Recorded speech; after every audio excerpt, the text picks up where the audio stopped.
5 ऐसे घरेलू नुस्खे जो अक्सर मौसम बदलने की वजह से होने वाली खांसी और जुखाम को रोकने में आपकी मदद करेंगे। नंबर 1, 1 चम्मच शहद का सेवन करें, जिसमें एंटी माइक्रोबियल प्रॉपर्टीज होती हैं जो कि आपके गले की सेहत के लिए बहुत फायदेमंद रहती हैं। नंबर 2, सालों से चला आ रहा नुस्खा अदरक का सेवन करें, जिसमें एंटी इन्फ्लामेटरी प्रॉपर्टीज होती हैं।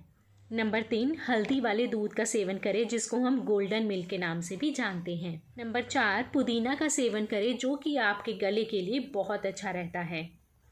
ऐसे ही हेल्थ टिप्स के लिए हमें फॉलो करें और किसी भी तरह की जानकारी के लिए 8856988569 पर संपर्क करें।